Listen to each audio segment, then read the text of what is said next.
So welcome everybody. Thank you for joining us on Zoom and on Facebook and on Drisha Live. This is the third session of our four-part series, Anger and Kabbalah, Confronting Divine and Human Rage through the Zohar. So the past two classes, we studied some Zoharic perspectives on divine anger, and tonight we're going to turn our focus to human anger in the sources, and ultimately reflect on the relationship between conceptions of human and divine character. I know that the night is short and the topic is long, so without further ado, I hand it over to Dr. Nathaniel Berman and Rabbi David Silber. Thank you so much. Okay, good evening, everybody. So, as Huda says, the work is plentiful and the time is short. So let's plunge right in.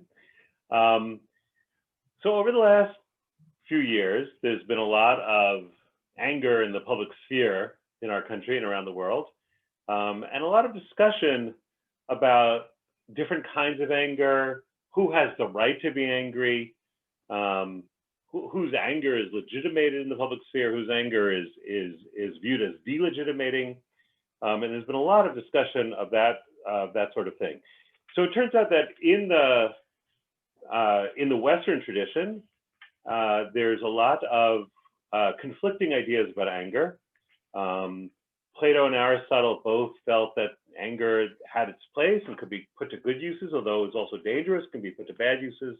And then there was another tradition in the Western philosophical tradition, the Stoic tradition, which condemned anger absolutely under all circumstances. And Seneca was one of the leading formulators of that position. We're going to look at a similar set of ambivalences in the Jewish tradition, and then we will see how it relates to the Zohar, and in particular how the ideas about human anger relate to conceptions of God. And with that, I'm going to share my screen, and there we have on the screen a very familiar modernist painting, The Scream by Munch, and there could be a lot to say about that. I'm not going to say much about it, except it anticipates something that we'll get to at the very end, which is at some point the Zohar says, if you look at somebody who's angry, you are being an idolater. And the whole class tonight will be sort of leading up to that to try to understand that statement. But for now, we're going to start with Maya Angelou, who is a leading African-American poet, died a few years ago. And she said this in an interview. She was the kind of poet who, just in normal conversation, just speaks in poetic or prose poetic rhythms. And she said this, and for obvious reasons, some of the most interesting writings about anger in the United States have been done by African-American writers for reasons I don't need to belabor right now. And she said this, she said, if you're not angry, you're either a stone or you're too sick to be angry. But, she says, you must not be bitter. Bitterness is like cancer, it eats upon the host. And then she says, so use that anger. You write it, you paint it, you dance it, you march it, you vote it. You do everything about it, you talk it, never stop talking it. Now, this is a particularly poetic and contemporary version of a sort of common theme in the Western tradition of there's good anger and bad anger. She calls it anger and bitterness. Others have different kinds of terminology for it. On the very first day, I taught you your first Aramaic phrase. Well, for some of you, it might be your first one. It rugza, there's anger and there's anger. And the Zohar uses the same word to designate both what it considers to be good anger and bad anger. As I say, in other thinkers in the tradition, they use different words. And we'll go on and see some other interesting things here. Okay. So I want to start with the Jewish source. I want to start with Maimonides, with the Rambam, because he's an important thinker, and he's good to set up as a foil for teaching Kabbalah, especially teaching the Zohar. And it's very interesting. The Rambam, who was a disciple of Aristotle, so Rabbi was really a chassid of Aristotle and followed Aristotle in almost everything, except in a couple of things. And Aristotle's stance on anger was one of the few issues upon which the Rambam disagreed. As I said, Aristotle thought anger had its good uses, its bad uses. Aristotle even thought somebody who never gets angry doesn't respect themselves. That wasn't Maimonides' view, and maybe this is partly under Stoic influence. He says this: anger is a very evil attribute, and it is fitting that a person distance himself from it all the way to the other extreme. And here Maimonides departs from his general maxim deriving from Aristotle that you should strive for the golden mean in all things. He says, not when it comes to anger. And he should teach himself not to get angry even over something about which it is fitting to be angry. And then he says this really fascinating thing. And this partly derives from the Talmud, but he puts it like this. If he wishes to instill fear into his children and the members of his household, or into the public if he was a community leader, and wishes to be angry with them so that they will return to the good, he should show himself to them as if he were angry in order to distress them. But his mind should be calm within himself, like a person who appears to be an angry person in his anger, but he himself is not angry. So he's saying that if you're a ruler, and his image of rule, of course, is patriarchy, right? Either the patriarch of a household or the patriarch of a country, then you should never get angry. But you can use your anger as a tool. Make believe you're angry to scare people, although you yourself are calm and cool, right?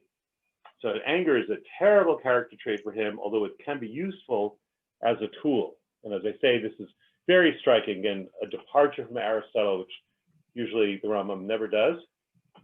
And part of the secret might lie in influence by the Stoics, but also in relationship to the Rambam's conception of God. And I'm not going to spend a lot of time on that, but for the Rambam, God has no emotions. It's quite clear. If there's one thing, well, actually, there are many things that Rambam thinks are not true of God. In fact, Rambam thinks nothing is true of God because he believed in the negative theology. You could only say what God was not and not what God is. But two things that the Rambam was especially focused on was that God did not have a body and God doesn't change, and emotions are the very thing that signals change. And so this is a little excerpt from another part of the Rambam's code of Jewish law, the Mishnah Torah. Since it is clear that God, is incorporeal, doesn't have a body, it clearly follows that none of the corporeal changes happen to him. No anger and no laughter, no joy and no sadness. God has no emotions at all, and certainly not anger. And elsewhere, the Rambam talks about how what we experience as God's anger, again, is just God using it as a teaching tool. So if you line up what Rambam says about divine anger and you line up what he says about human anger, it's the same. Basically, people should strive to be like God. And what does it mean to be like God? To not ever get angry. But if you're a ruler, if you're a patriarch, then you can use anger. You can make believe you're angry to scare people as a way of ensuring your rule, but inside you have no anger. It's part of the imitatio Dei, the imitation of God, that is such a strong feature of a lot of medieval religious philosophy, including the Rambam. Okay, now let's go on. Now, is the Rambam's view about anger the Jewish position? Well, as I always say when I teach, anybody who tells you what the Jewish position is on anything, you know that what they're about to say is wrong because there is no the Jewish position on anything. So let's look at a little bit about some Jewish positions on anger. This is something we did earlier. I showed this to you earlier, I think maybe in the first session. Another very anti-anger statement, this time from the Talmud, so about, 600, 700 years before Maimonides. He who rends his garments in his anger, he who breaks his vessels in his anger, in other words, somebody who's out of control angry, regard him as one engaged in alien worship, avodah zarah, often translated as idolatry. Being angry is like being an idolater. Rabbi said, what verse proves this? And then he quotes a verse that in its context has nothing to do with anger. And if you look it up in Tehillim, you'll see no mention of anger in that chapter, but this is the verse that's used, and it becomes very important in the Zohar passage that we will get to shortly. There shall be no alien god, El Zar, in me, neither shalt thou worship any foreign god, El Nechar. Who is the alien god, El Zar, that resides in a man's body? Say, this is the evil inclination. Now, part of the reason I translate Avodah Zarah as alien worship is to get in that relationship to El Zar, to the alien god, and that it's in a person's body that there's an alienation, that someone who's angry is in some sense alienated and in some sense possessed by an alien god. Even though the last phrase seems to suggest perhaps a more psychological explanation, we'll see that the Zohar takes this very, very seriously. Okay. Now, the other famous statement, which I also put on the screen, or at least part of it in the first class, is this. Rabbi Eli said, a person, there's a word missing. A person may be recognized through three things: his cup, his pocket, and his anger. And in Hebrew, that's a pun, bekoso, bekiso, ubekaso. The pun doesn't go through in English. Basically, when the person is drunk, that's his cup, his pocket, how he deals with money, business, time, anything relating to money, and anger. And all three of these things are occasions when normal social inhibitions are lowered, and then you can see the real person. That seems to be what Rabbi Eli says. Okay, now one more Talmudic statement to set up the Zohar here. And this is, even though there are many anti-anger statements in the Talmud, there's also this passage, which seems to perhaps be indulgent to a certain kind of anger. And I've given you, I'm just going to read it.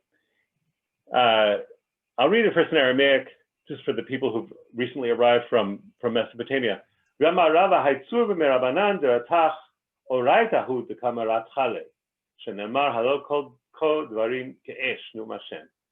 Rava said, this young Torah scholar, and here I give you this phrase, Tzur v'merabanan, is literally one who, I left out the verb there, sorry, I was doing this fast.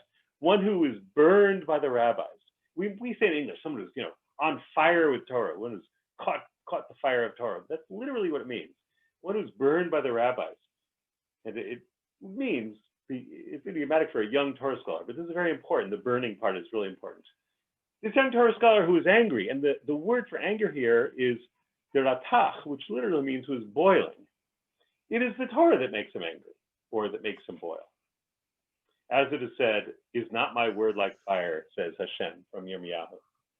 Okay, so the idea that Rava is saying is, if you see a young Torah scholar being angry, you should give him the benefit of the doubt that his anger is for the sake of Torah. And it's interesting here that it's really referring to a young person. It's like there's a certain kind of indulgence, perhaps, to a young person for anger, even though in the rest of the page and many other passages, there are very strong statements against anger. Okay, all this was set up. We had to do all of these things to read this long passage from the Zohar that we're going to do tonight. But let me just take a breath there and see if anybody has any questions for the setup. This is the setup. Maimonides, Talmud. No questions? Is everything's perfect? Perfect? Yes? Ready for the quiz? Okay, we're now going to pause. Everybody's going to write a two-page essay on the difference between Aristotle and Seneca on the question of anger. Okay? Okay. So let's move on. Let's go. We're going to go now to the Zohar, and we're going to do this long passage. And although I'm going to share my screen, if you have a burning question, as it were, please just unmute yourself and interrupt, as long as it's really on point, rather than a more general question, but it's really on point, something you don't understand, because we're going to look at a relatively long passage. And by the way, this thing about the burning, of course, is related to the themes we've done before about divine anger being expressed by fire. So we have Maimonides. His image of God is God who never gets angry. Therefore, striving to be like God means never to be angry. Right? You can use anger as a tool of rulership, but never to be angry inside.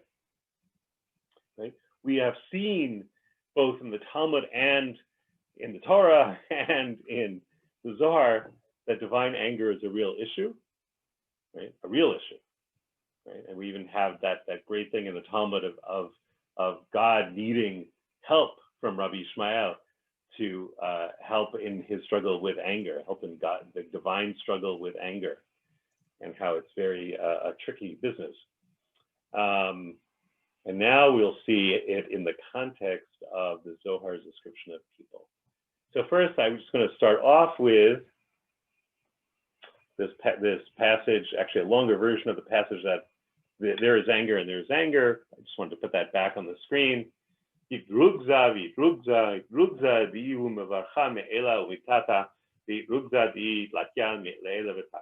is anger and there is anger. There is anger that is blessed from above and below, and there is anger that is cursed above and below. Okay. Now this is the passage that'll be the main thing tonight. And I call it anger as demonic possession of the divine image. And we all know that the divine image is that human beings were created in the divine image. We know that from Bereshit, B'Tselem Elohim, right? Is how human beings are created. It says, "Vayivra Elohim et Adam b'tzalmo v'chidmuto," in his image and in his form, right? And all that is necessary to understand this passage, everything I've said so far. Okay, and as I say, feel free to interrupt if you have a very pointed question on the text, and we'll save the general questions for later. Okay, here we go. When the Blessed Holy One created the human being, he fashioned him in the supernal image and infused him with the Holy Spirit. And in a way, this is just the Zohar's Aramaic poetic version of what it says in Genesis. That God created Adam in his form and his image, and it says, "Vayipach b'av nishmat chayim." He blew into him, infused or inspirited the soul or breath of life. And this is basically that, making that point.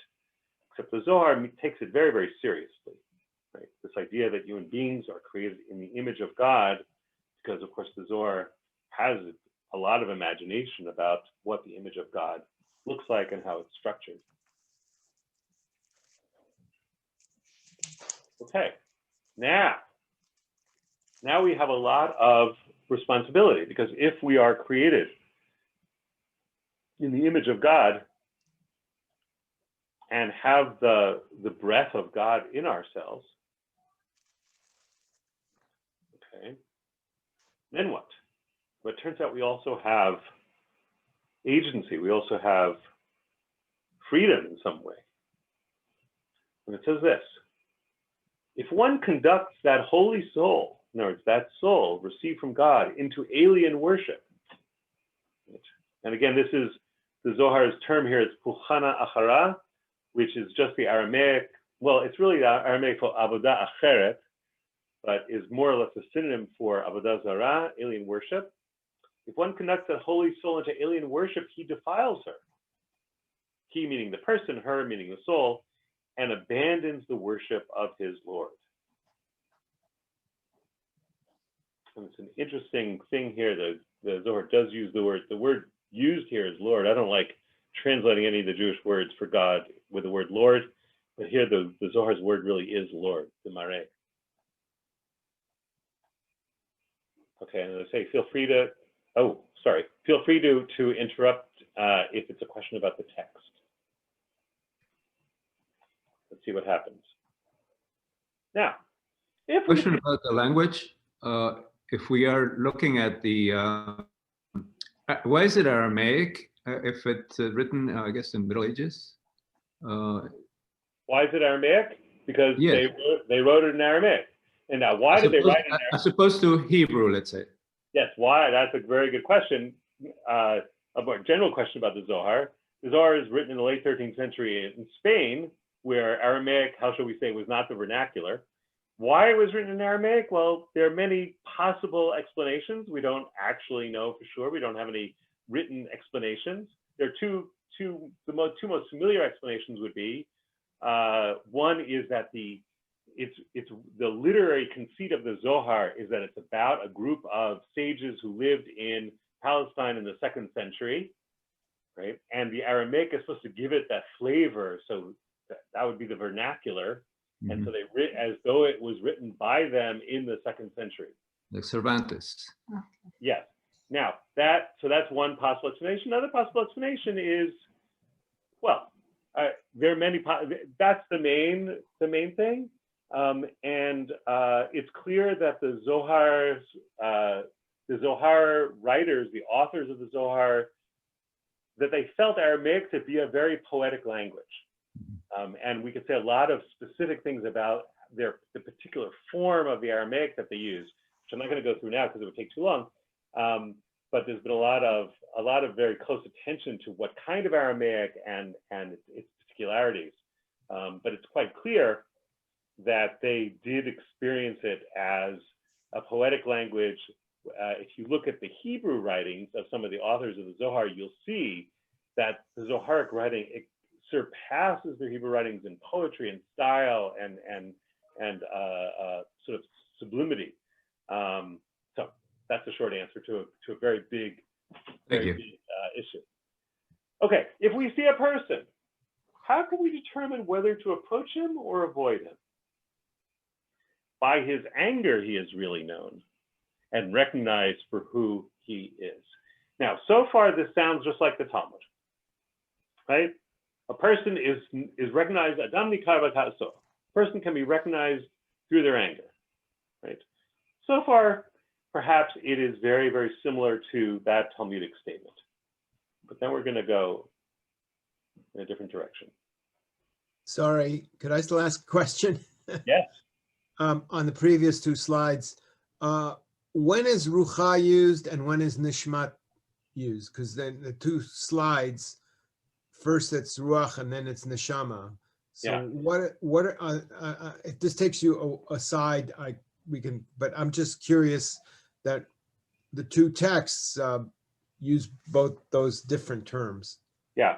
Okay. So very good question. There are, dating back to Rabbinic era writings, actually in Midrash Rabbah, they took about 5 different words for the human soul.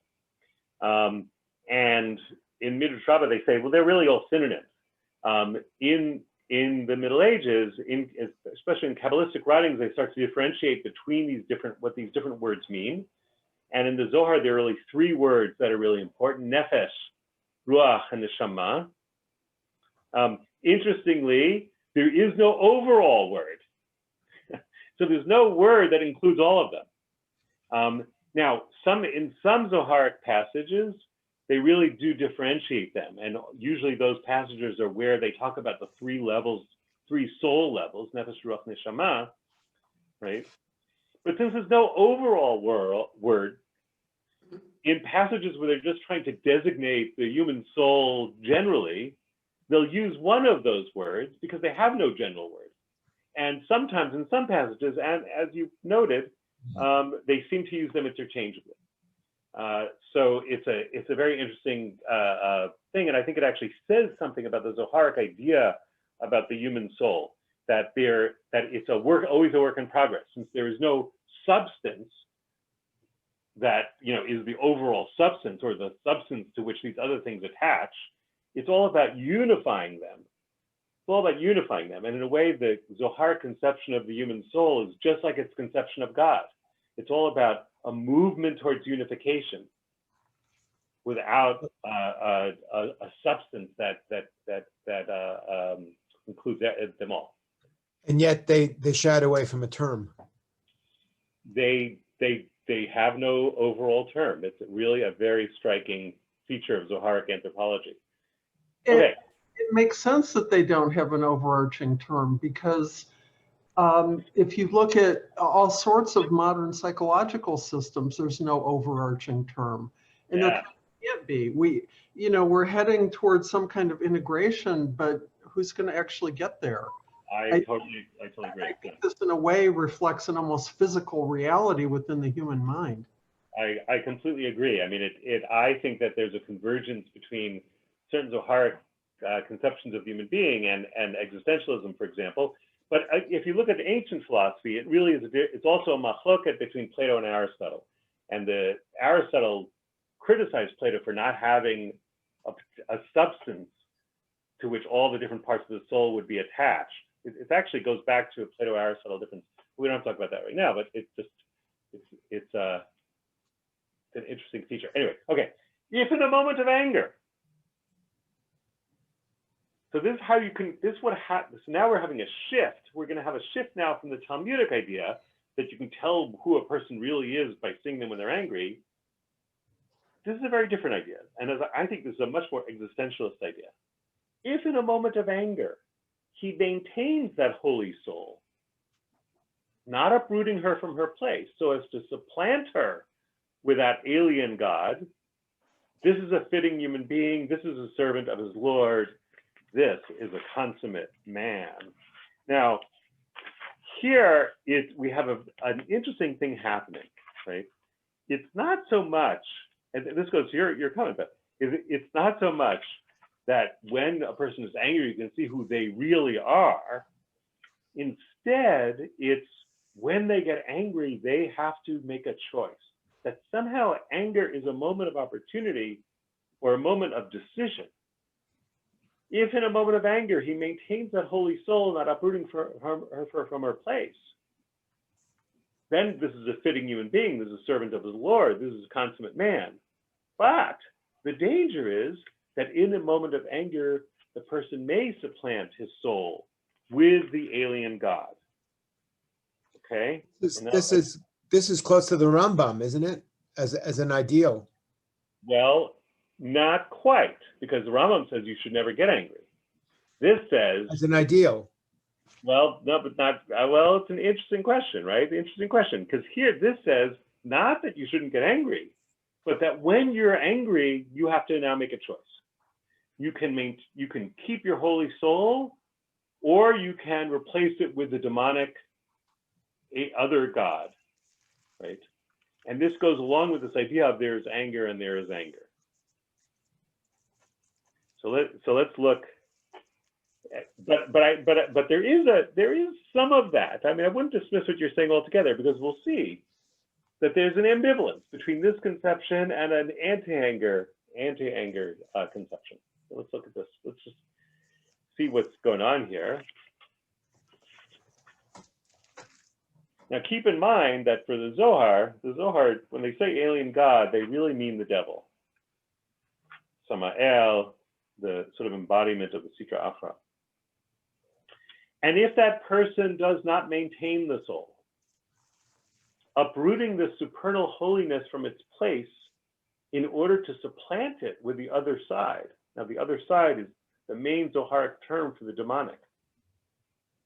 This is surely a person who rebels against his Lord, and it is forbidden to approach him or associate with him. Okay. Now here, as we'll see shortly, we're moving from the purely psychological notion of possession, as though it's, that strand in the Talmudic statement that says, when we say the alien God, we mean the evil inclination. The Zohar says the other side, they really mean the other side, the demonic. You're taking your soul, which we just learned is a little bit of the divine, right? In the traditional liturgy, we say that every morning. We say Elohai neshama shenatata bi, right? You put the soul in me, right? When we say that the neshama is a chelek Elohim mimal, right? So it's a little bit of the divine from above, right? And we're talking here about someone who is uprooting that divine within them and instead inserting something else. Instead of the divine, they're inserting the other side, the alien God, which the Zohar elsewhere calls Sama'el, or we could say in English, the devil. Is the other side essentially Hashem's Yetzer Hara?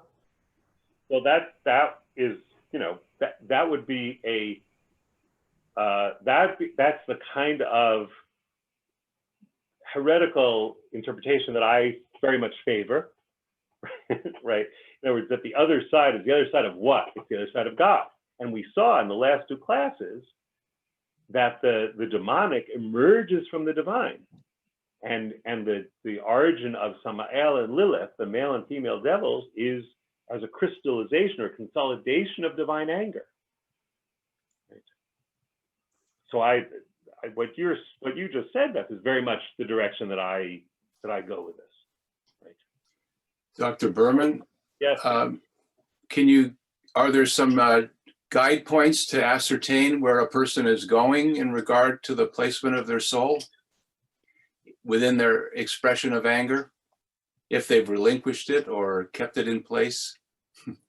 That's a very good question. It's interesting that the focus in the Talmud is a person may be recognized through their anger. So the focus in the Talmud is on the perceiver, right? I can see when you get angry, I can see what kind of person you really are, right? It's about lowering inhibition. Same thing with drunkenness. When somebody gets drunk, you can see who they really are. You can, when their inhibitions are down, right? And various other times when their inhibitions are down.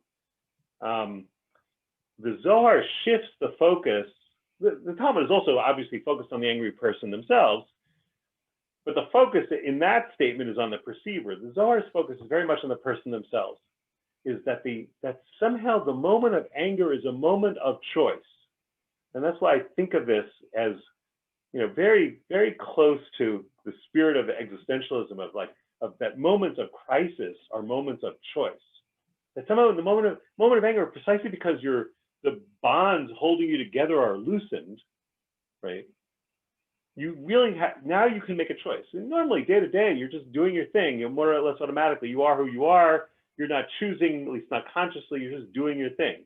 In the moment of anger, when your inhibitions are down, that's when you really have to choose which direction you're going in. Okay. Now, how you can tell, that's a really great question, but I don't have an answer to that one. But that's a great question. Now, I want to read this one last thing here. Quick question. Yes. Are we talking about this person who has given up the soul for the other side? At the moment of his anger, you're not allowed to associate with him? We're going to get that. Or is this person becoming known as a worshiper of Avodah Zarah in general? Yeah. Well, that's a really good question. Right? That is a really good question, right? In other words, is that person lost, right? In other words, the question is whether that choice, the Zohar really saying is, when you're angry, you have to choose. It's really a moment of choice, right? And, if you think back on our discussions of divine anger from the last two classes, right, there are consequences to the choices one makes when one is angry. There are consequences. Some of those could be lasting. There are things you could do while you're angry that, you could do lasting damage. Now, to look at how seriously the Zohar means this question of possession, right, says this one, in other words, the person who replaces God with the devil in the divine soul with the devil, this one is called he who tears his soul in his anger. And this quoting a pasuk from from Job, and if you look up in the Hebrew, it says "Taref nafsho be'apo," and the word "apo" means both nose and anger. We saw that in our discussions of the various biblical verses. And he says this: tearing and uprooting his soul on account of his anger,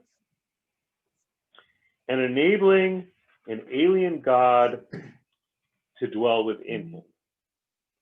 And then it says this. Whoever joins with him or speaks with him is like one who joins himself to alien worship, to avodah zarah. Why? Because alien worship, again, here they use the phrase avodah zarah, tangibly dwells within him. And the word I'm translating as tangibly is the word mamash or mamish, right? Which has the sense of the feeling of touch, right? When the Zohar uses that word mamash or mamish, they're trying to stress something. And what they're trying to stress when they use that word is, you might think this is just a metaphor, but I'm going to use the word mamash to stress this is no metaphor. That's when they use the word mamash in the Zohar. To say, don't take this as a mere metaphor. We really mean this, right? And we say alien worship dwells within him, we mean the demonic being, right? The devil, basically, actually dwells within the person. That anger is actually a moment of possession. Nathaniel, Yes. So let me, the Zohar takes this to a different place, but let me see if I can suggest where we can find anger in the biblical narrative, Yeah. which is not about the devil, maybe about the devil within us, Yeah.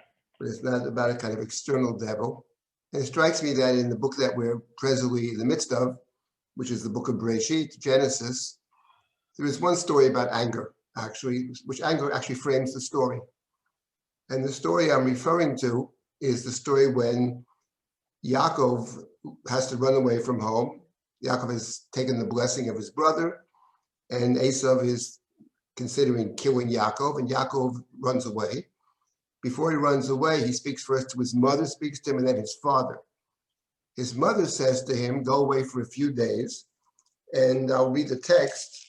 She says to him, listen, obey me. She's the one that suggested he take the blessing in the first place. It's the end of chapter 27. Atabani shma b'koli. She's listen to what I tell you, obey me. Run away to Lavan, my brother, Harana. So the place he runs to was called Haran. The word Haran is an interesting word in and of itself, because we know that the word Haron means anger. And then she continues, stay with him for a few days, until your brother's chema, which means heat or anger. That's the second word for anger. And then she says, ad yashuv af achicha mimcha, and there's a third word for anger, af. So we have chema, we have charon, and we have af in two verses. So she says, run off to Haran. The place is called Haran. Interesting, by the way, is that when Isaac tells Jacob to go, to run away, to leave to find a wife, he never uses the word Haran. He says Aram, never Haran. When Rebecca talks about running away, leaving the anger of your brother, it's Haran. Now, if we think about the story of Jacob in that land of Lavan, of Haran, the story is framed by anger, because in the beginning, chapter 30, Rachel, who has no children, gets angry. It says, Vayichar Rachel. Rachel got angry. Vayichar Rachel, that's up chapter 30. And she says to Jacob, give me a child or else I'll die. And the end of the story with Lavan, when Jacob runs away, Lavan chases after him. There it says that Lavan searches all of Yaakov's tents and can't find his idols that he claims Yaakov has stolen. Vayichar Yaakov vayarev b'Lavan. So Jacob got angry. Vayichar. So the story is actually of Haran is framed by Haran, it's framed by anger. And therefore, it behooves us, I think, before we get to the Zohar and the devil, to figure out from the Chumash, because I like to try to figure out, what is that about actually? Why is this place a place of anger? And it's interesting, by the way, just to speak about the Talmudic statement that you can judge a person by a person's cup, kiso, by a person's money, by a person's kos, and a person's anger. That in the case of Lavan, we certainly know two things about Lavan. We know about the party that he throws. He throws a party in Mishteh that has to where he's going to bring Leah to Jacob instead of Rachel. And we know that his daughters claim that he's bought and sold us. Lavan buys and sells everybody. So he's a buyer and a seller. He's a trader. Everybody's for sale. Everybody's got a price. And the place is called Haran. And it's interesting, actually, that to think about, I think, what is it about? And Lavan is also a Menachesh, Torah says. He's a diviner. He's kind of idolater, actually. So there you have the conjunction of idolatry and anger right there in the Chumash. And then the question would be, what is that about? I mean, why is that a place of anger? I think if we look at I'll make one suggestion now, maybe in the future I have other suggestions, but it strikes me that the anger in the case of the Lavan story is people thinking that they deserve more than they have. Rachel's angry because her sister has children she doesn't. Lavan is angry because Jacob has taken all of his possessions. So the point is that there's a sense that, you know, I'm not getting what I actually deserve to get. And that thinking about that, I'm really putting myself at the center of everything, strikes me as a kind of idolatry, that the idolatry is about it's about making myself an idol. Everything, I am entitled to everything, it's all about me. And it strikes me that when we think in those terms, it's all about me, we tend to get very disappointed because it doesn't work out that way. And everything that doesn't exactly accord to my hope for myself can engender terrible anger. So I think the idea of narcissism and anger, which maybe the Zohar will frame in a different way. Zohar takes us to other places, which is extraordinarily interesting. But from the standpoint of the Chumash, it strikes me there's a story to be studied about anger, which is Haran. And I find that incredibly interesting. And the danger of Haran, as we say in the Passover Haggadah, that Lavan is extraordinarily dangerous. Because as the Zohar says, you can't associate with such people. And the danger in the story is that Yaakov, who's very similar to Lavan. I mean, Lavan is the master swindler. Jacob's not so far behind. So there's the danger, actually, that Lavan poses to Jacob, which maybe the Zohar is picking up. That's really the danger. If you're in an environment of anger, it's easy to become angry. And that's the danger. And it's very hard to leave. And Jacob has terrible trouble leaving the house of Lavan. So I just want to point us in that direction as we're thinking about human anger and maybe trying to understand what engenders it, its dangers, etc. I do think there's actually a story in the Chumash that's all about anger. Actually, we just read it, story of Jacob. So I'll stop at this point. That was great. Interesting that you know the same passage from the Haggadah that you're talking about, right? It says with that Lavan was so bad because what it says, Lavan bikesh la'akor et hakol, right? Lavan sought to uproot everything, and that word, the verb uproot, is exactly the same verb that the Zohar uses here of akira, the uprooting, right? It's interesting. I never made that connection before. And what's being uprooted, right? In the Zohar, it's always, if you're uprooting, you must be uprooting the holiness and replacing it with the opposite. And the other thing I want to say about the Yaakov story that you masterfully laid out is not in this passage, but another passage in the Zohar on Vayetze, right? The Parsha Vayetze starts off Vayetze Yaakov mi Beersheva Vayelech Harana, right? So Yaakov went out of Beersheva and went to Haran. And the Zohar says this about that. The Zohar says Beersheva in the Zohar is one of the many, many words for the Shekhinah, right? So Vayetze Yaakov mi Beersheva is that he left the domain of the Shekhinah, he left the domain of holiness, and he went to Haran. And Haran is a place of, as David says, a place of anger. Anger is related to idolatry, relating to the demonic. It says that Yaakov, and again, completely abstracting from the whole family drama story, the Zohar views it sort of as an ordeal, as a spiritual ordeal, a spiritual test of leaving the realm of holiness and going to the realm of the demonic, to Haran, in order to be tested. And the Zohar stresses this again and again and again in many different places throughout the Zohar, that true holiness only comes about when a person goes to the other side and is tested there. And only then does the person become truly purified by being immersed in the other side. And that's what they say about that very pasuk, right?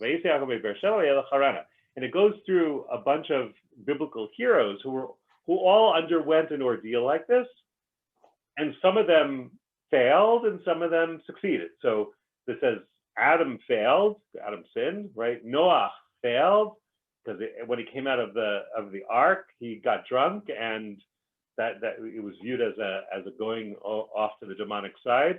But Yaakov was one of the Yaakov was one of the people who succeed in the test. The other one is Abraham.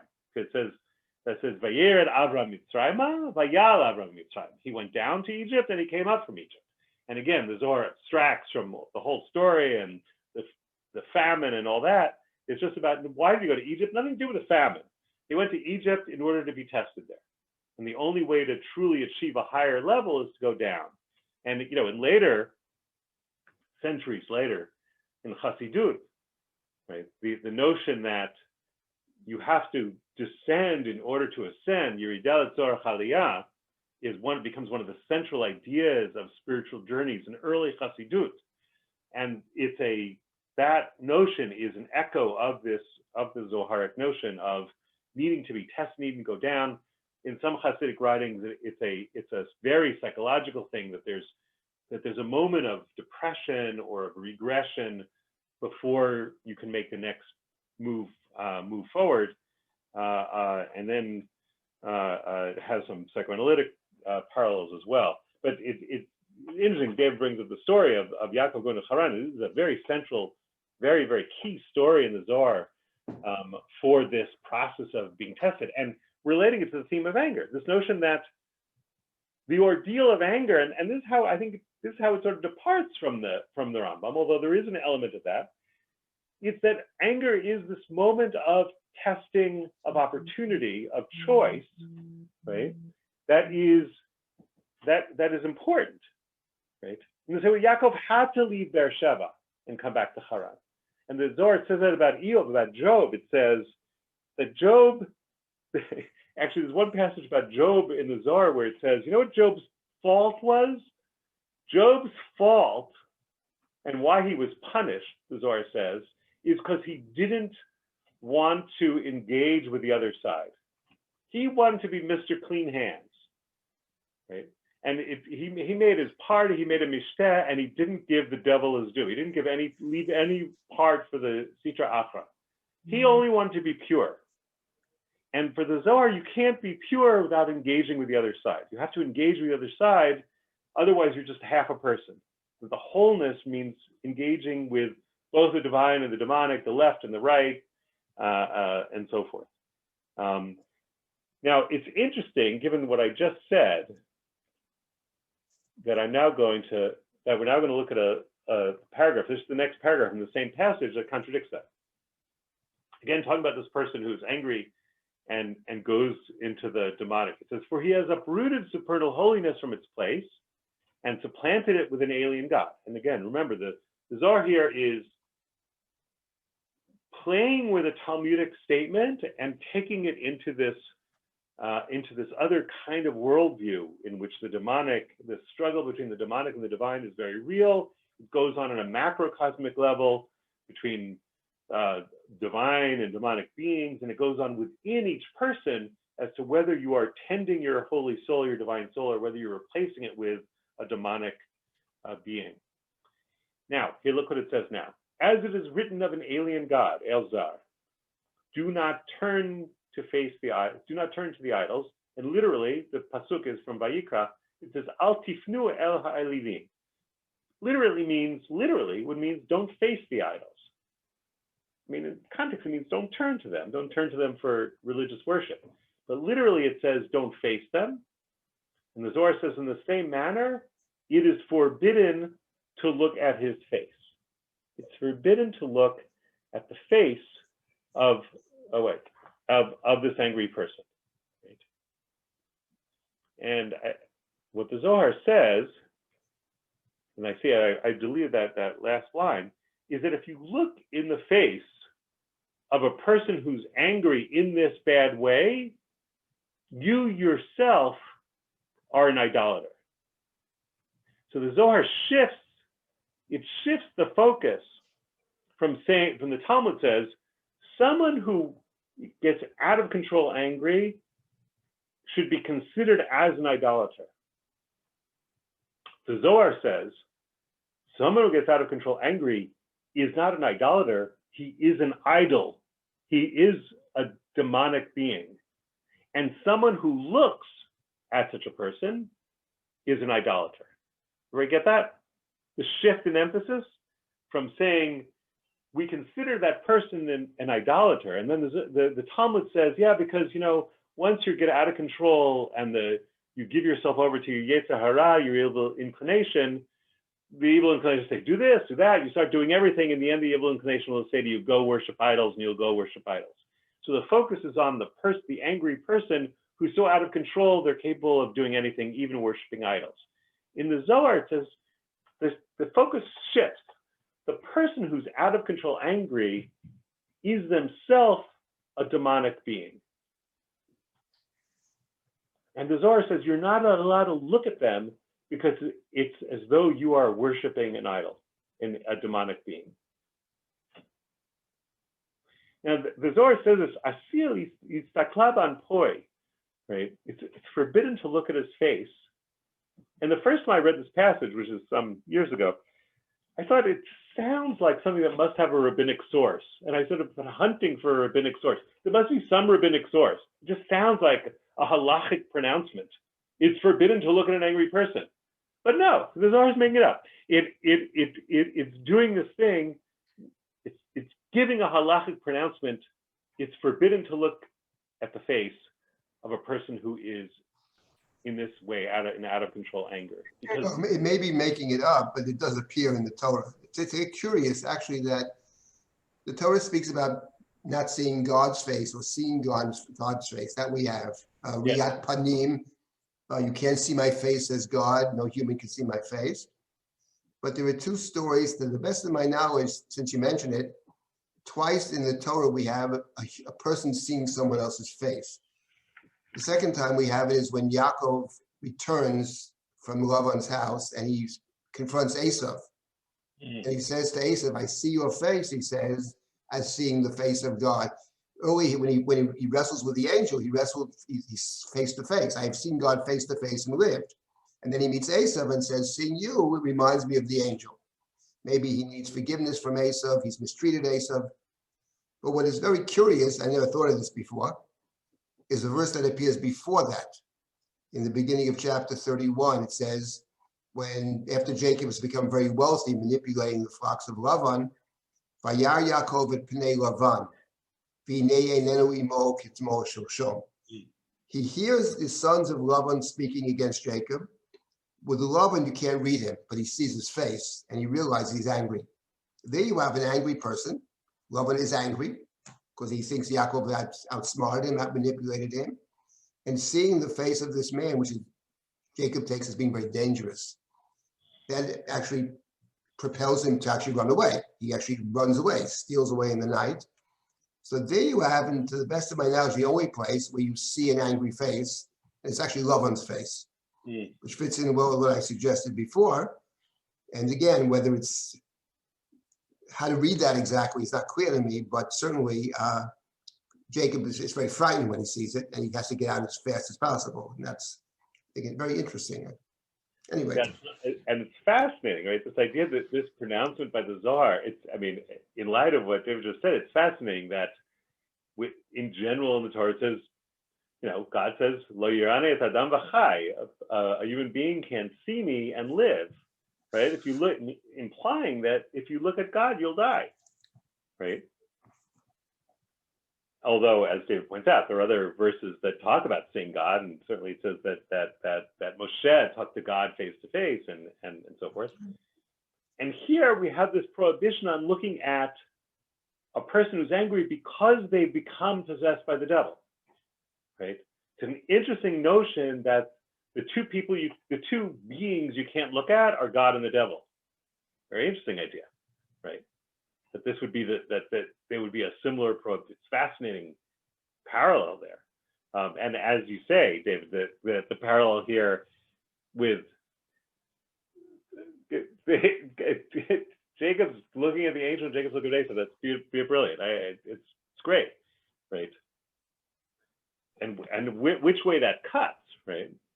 Does it turn the angel into somebody bad or turn Esau into somebody good? I don't know. Do you have a view about that? I think in the case of Esau, I think I see fundamentally Jacob's has to confront Esau. I think he's wronged him. I think he was asking for forgiveness. He wants to separate from Esau. On the other hand, he's begging for forgiveness. I think in the case of Lavan, it's different. Like Lavan, he has to leave. You can't actually deal with Lavan in any manner, shape, or form, because Lavan, as we said, Lavan's dangerous because you can become like Lavan. He, on the surface, he's a very, he talks a very religious language, and he talks about equity, and we have a common heritage. And I think the point of the story is that precisely the culture in which Lavan lives is not a culture in which Jacob can actually grow spiritually.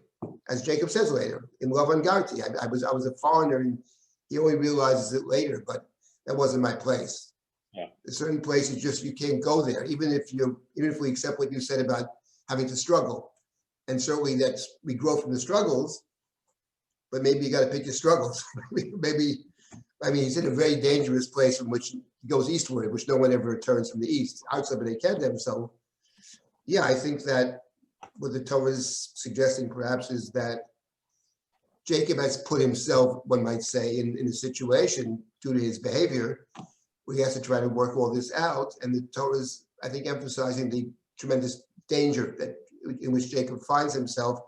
He does manage to escape, and he manages to grow from the experience and to come to an understanding that place is not for me. I think that's the point of the story.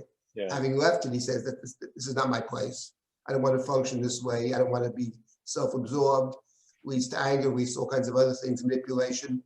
It's not for me. But I think he has to learn that lesson through his experience. Yeah. I have a question. If you can just take what you're saying, David, and expand it. Yaakov has to deal with the Lavan within him, and he has to manage it. And it's the same thing, I think, what the Zohar may be saying as well. You have to take that anger. That anger is part of God too, and that anger is all part of us. It's what you do in that space between the moment of anger and how you manage it and how you transform it. And that's the choice, I think, that you were trying to say, that Yaakov has to deal with the Esav and the Lavan that's in him. Yes, Right. that's right. I think it's beautiful. Aviva, you had something to say. Yes, thank you. All this is talk of anger, and it reminds me, going back to God talking to Cain, Miwa chacham hakovesh et yitzro. So everything you read about don't look at an angry person or an angry. So it's if I'm furious, but I control it and I don't hit someone or yell at someone or throw things, it's the emotion itself that is demonic. It's not what you do with it. They're not talking about acting out of anger. They're talking about the emotion itself. No, I think that what you get here, and I see we're out of time, but in the very next slide, right, they also leave room for a good kind of anger. So it's very much what you do with it, right? Very much what you do with it. Have a bad kind of anger, but you don't act on it. You go for a walk. It doesn't say you don't act on it, right? It says that you're preserving your soul in it. And again, as somebody asked earlier, gives, for examples, it doesn't really give examples, right? But I think that since I only have 1 minute left before the formal session ends, I mean, just say this, is that the Zohar's description of human anger, right, as something that, as David put you, it needs to be confronted, right, and not, otherwise it will, take you over, right? And it is very much like its description of divine anger, right? Just like and just like in the Rambam says, God never gets angry, you should never get angry. The Zohar says, God gets angry, and really terrible things happen as a result. And God needs help, even human help, again, following in the Talmud's footsteps, to overcome that anger, to appease that anger, to reincorporate God's emotion with God's thought. We saw that last time. The Zohar says very, very similar things about human anger, right? So the anthropology and the theology are very closely related in both the Rambam and the Zohar, right? The conception of the divine and the conception of the human are very, very closely related. And the Zohar takes on board all those parts in the Tanakh which show God getting angry and out of control anger, as we looked at in the last two sessions. And the Zohar takes that on board and says, yes, God's getting out of control angry, and really terrible things happen from it. The devil and his wife get created, right? And the Zohar's conception of human anger is very, very similar. So I'd say that in the Zohar, it's one struggle. It's not that there's no difference between the human and the divine, is that it's all a participation in the same set of struggles. And it's a very different conception of, I think of, and I'll stop with this because see, it's out of time. It's a very different conception of religious experience, right? In the Rambam says you should strive not to be angry because God never gets angry. God can't get angry in the Rambam. It's impossible. It's actually a logical impossibility in the Rambam for God to get angry. And you should strive as much as possible to be like that. But of course, you could never really achieve it because you have a body and you're subject to change and emotion, right? So in the Rambam, it's this transcendent God that's utterly different. But you should strive, although it's impossible, to be like God. In the Zohar, the differences are not so great, right? God is constantly engaged in this struggle. You're constantly engaged in this struggle. Undoubtedly, it's different, right? But the Zohar is very much in line with, I think, the biblical God and the Talmudic God, or at least in the Talmudic God in the passage about Rabbi Ishmael that we looked at. It's that God is struggling with anger, humans are struggling with anger, and it's a very different kind of religious experience, much more a question of participation in the divine life, in the divine struggle, rather than trying to attain an inaccessible God. Nathaniel, just one short word here.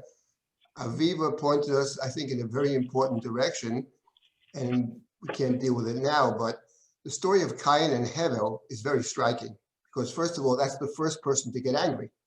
Cain offered his sacrifice and Hevel offered his sacrifice. God accepted Hevel's and not Cain's. Vayichar with Cain miyod. Cain was very angry, his face fell.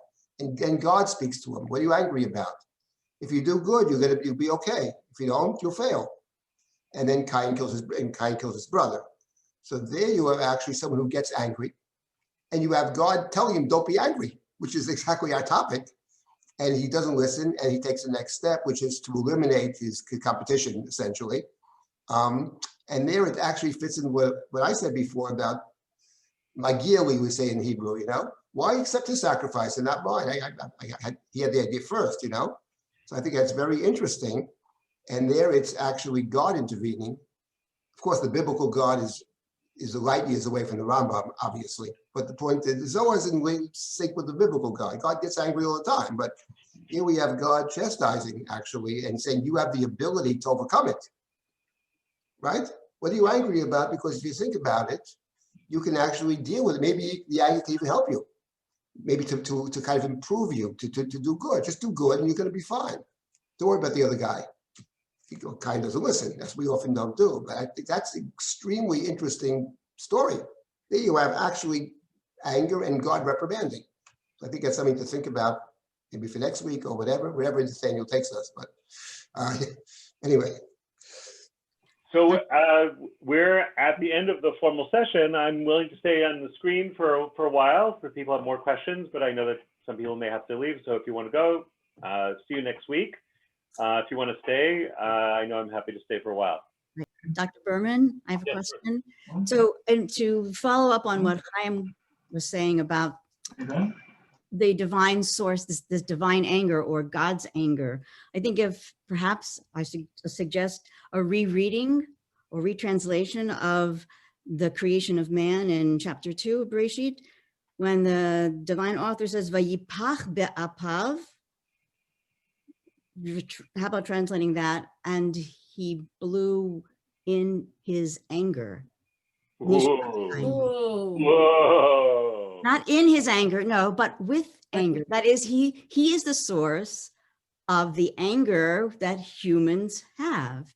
It's right from the beginning. It's always been there. Touche. That was brilliant. Thank you. That was great. That was wonderful. I'm gonna obsessively try to see if any of the Kabbalists might have said it. It's the kind of thing they would say, right? But I don't know if any of them said it. You might be the first person in history. That was great. Thank you. Professor Berman, I'd like to ask a question. So from everything that we've learned, and I'm sorry that I got here late today, I had another commitment. Does that mean that the Zohar doesn't believe in an omnipotent God? Because good question. That is a great question. So, to which there is no simple answer, right? Of course. The Zohar, let's put it this way. The Zohar is writing about 2 generations after the Rambam, right? And the Zohar writers are rebelling against the Rambam in many, many, many ways, but they also, there's an anxiety about the Rambam's theology, right?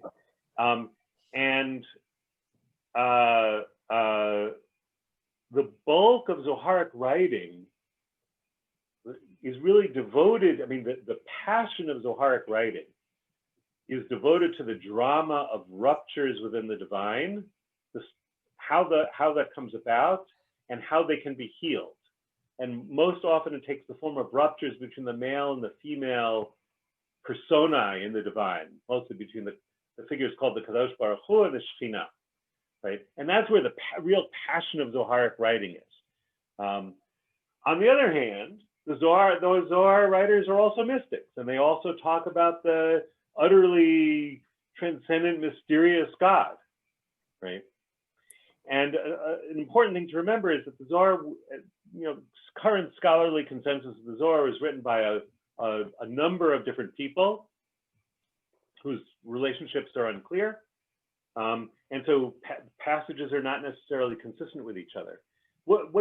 So there is that strand of this mysterious God who seems to be above it all, right? On the other hand, the bulk of Zoharic writing is really about God as a process. God as a process of rupture and unification, falling apart and coming together. And those 2 strands are in the Zohar. They're there. They're never confronted head on, right?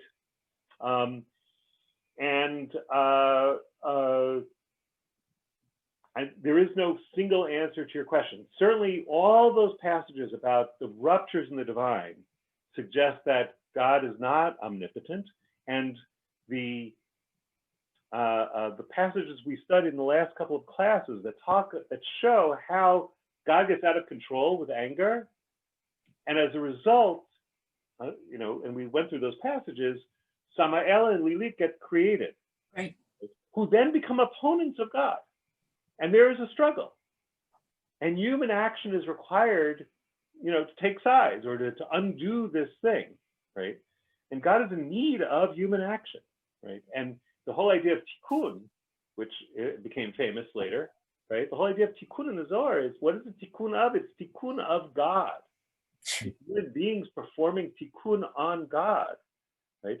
And it really goes back to the Talmud, this Rabbi Ishmael story, where God says, bless me. And Ishmael says to him, I bless you that your anger, you may dominate your anger. And God nods, yes, I need your help, right? So that I think that, also you have to remember that it's also the Zohar's response to the age-old question, if the Jews are the chosen people, why are they oppressed and downtrodden, right? So one answer is, well, if there's rupture in the world, and this is the strand of Zoharic writing that most appeals to me personally, if there's rupture in the world, if there's injustice in the world, that means there's rupture in God. And again, that's an image of religious experience, which is very different than looking at the omnipotent God above everything. It's more of an idea of there's a drama in the world. God is involved in it. Human beings are involved in it. Nature is involved in it. Everything is involved in it, and it's an ongoing struggle. So that's a little bit of an answer. Other comments? I had, yeah, it's a great class, and I'm really struck by this idea of this intertextual analysis of the Zohar with the story of Jacob and there's a tense exchange between the two of them. Actually beginning first with the Zohar and this idea of pulling up by the roots, right? The verb la'akor. And then we jump to the story of Rachel, the exchange, a tense exchange between Jacob and Rachel, in which Rachel is in despair. She's despairing, she's angry, the expression is that she's angry, but it's the despair that's motivating her. She turns to Jacob that if he doesn't give her a child, she will be as if dead. She will die. She must have a child. Jacob gets irrationally furious with her, right? He does not relate to her with kindness. He doesn't offer to pray on her behalf. He reacts with very great anger. Her body bears the brunt of it because she's then barren. She's akara, which, brings us back to the Zohar, to this idea of pulling up by the roots. And then her solution, together with her sister Leah, is really to engage in something magical, is pulling up this plant, right, the mandrake, by the roots, and that becomes how her body is healed. And then so she goes on to give birth to 2 children. But the woman's body here bears the scars of the male rage, which I think is very interesting, because the picture that we get of Rachel is of despair, despair being the motivator rather than uncontrolled rage.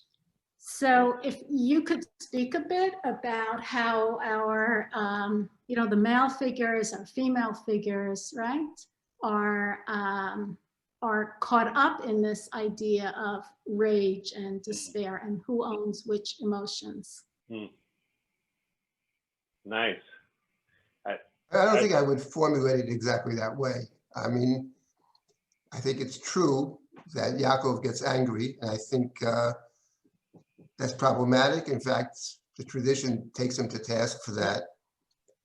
And it's true that she's in despair, and that's not the way you talk to a person in despair. All of that is true, but there's also an additional factor, and that is that she believes that Jacob can simply, and that's what he gets angry about. She believes if Jacob wanted to, he could change the situation. And what Jacob says is, it's not in my control to do that. Now, given the fact that Jacob earlier stole a blessing for himself in chapter 27, and that later in chapter 30, he manipulates the animals and, becomes very wealthy, but through this manipulation, whatever that's about. Maybe she's saying, hey, you're pretty good at stealing blessings. How about stealing one for me? But there is a sense of manipulation in the story. And the presumption of Rachel is that if Jacob wished to do so, he could have her have a child. And I think that's what that fuels his anger. He says, I'm not God. Who am I? Am I God who withheld a child from you? It's not in my control. So the assumption she makes is that people can make it happen under every circumstance is, I think, part of that story. I'm not justifying Jacob's response, but it's the house of Lavan is a place of manipulation. It's a place where sort of anything goes, the end justifies the means. I think Rachel is very much part of that house, and maybe my sense is it's related to the anger as well. The anger is, how come I don't have a child? That's not right. The other one has one. I have one. It's like Cain. You took his sacrifice. What's wrong with mine?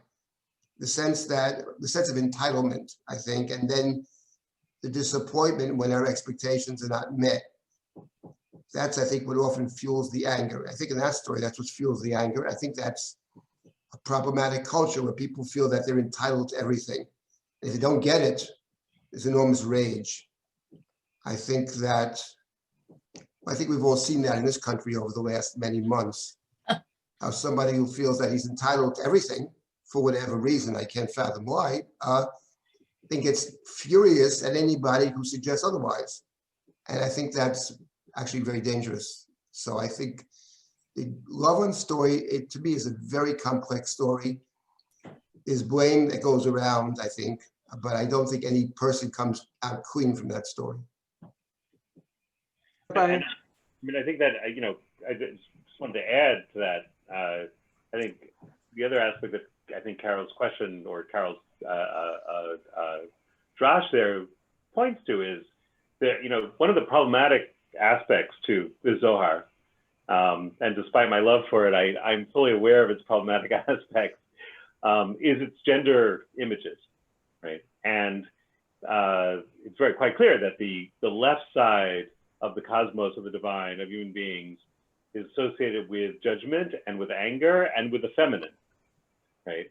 And the right side is associated with mercy and with softness and all that. In some ways that you don't have to be much of a feminist to see that there's a certain kind of projection. When we know the history of women being the victim of male anger for millennia, and certainly unto this very day, and yet the Zohar associates, anger and passion and all that stuff with the feminine side. There's a certain amount of projection and denial going on there in the gender roles ascribed in the Zohar, and it's certainly one of the more problematic aspects of it that I think you're right to point to here. Rabbi, your characterization of Rachel as if she's somehow being entitled and selfish and just wants what she wants.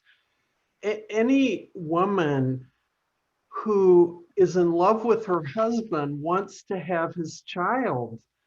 I mean, this is not some selfish, entitled thing. It's fundamental human nature, I think. It's a profound disappointment when she can't do that.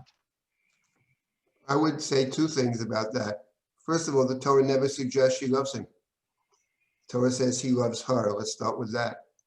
The second of all, the Torah uses the word at the beginning of chapter 30. Rachel saw she had no children. She was jealous of her sister. It uses the word kina, which is jealousy. And as I have suggested, jealousy and anger, that's a very good those two things go together. So the Torah, the Torah is not interested actually ever, in my view, of apologetics. Other people may try to read it that way. The Torah and the Zohar, I presume, in terms of understanding the plain meaning, have zero interest in that. And it makes it clear. She was jealous of her sister. And she said, Hava, which is always negative, Hava li banim, else I'll die. I don't think the Torah, nor does the Torah ever suggest that she loves Jacob. It says Jacob loved her. It never suggests that she loves him. So I think that,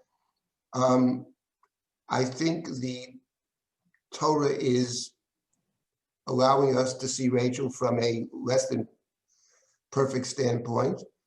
But that's not to say that because one person is not perfect, that the other one is.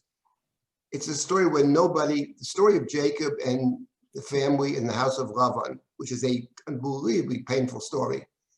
Nobody comes out smelling like a rose out of that story. It's all about manipulation. It's all about even the story of the mandrakes. Reuben finds mandrakes, gives them to his mother, and Rachel says to Leah, give me some of those mandrakes, a kind of fertility pill. And Leah says, he loves you more than he loves me. What, you want to be the mother of the children also? Okay, he can sleep with you tonight. They actually trade him off. And Leah says to Jacob, come to me, I have rented you out for the night. That's the words of the Torah. Zohar secharticha. It's not a pretty picture. And it's part of the whole fabric of the family. Everything's for sale. That's the point of Lavan. Everybody's bought and sold. And that infuses Jacob's own family. Jacob's dream, when he leaves, he sees speckled and spotted animals in his dreams, not angels, but speckled and spotted animals. And then it's time to leave. So what the Torah is saying in very stark terms, this is a bad place, dangerous place on so many levels. But I do believe that anger is at the heart of the problem. And anger is both reflective of, and probably fed by everything else.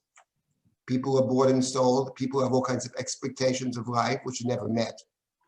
And then it results in anger, and anger towards the other, because it's not just anger about myself. It typically plays out about the other guy, starting with Cain and Abel. So that was my point about, I don't think anybody comes, the Torah doesn't spare anybody here. Not Laban, not Jacob, not Rachel, nobody. Well, we're going in another direction, but could it be that Benjamin is actually the ideal here because he's held back? Jacob holds him back for protection, and he doesn't seem to be part of this. Well, Benjamin wasn't born there. Benjamin is born after Jacob returns to the land of Canaan. Benjamin's not born. Right. Benjamin's the one son who's born in the land of Israel. Right, but later when the 10 brothers go down back down to Egypt, he specifically holds Benjamin back for his own safety. I think you're taking us to a whole other question, which is interesting, but beyond our scope now. I don't think that's a positive. I think the overprotection of Benjamin by Jacob is problematic, but that's another story. I don't know how the Zohar reads it. What Benjamin represents, I mean.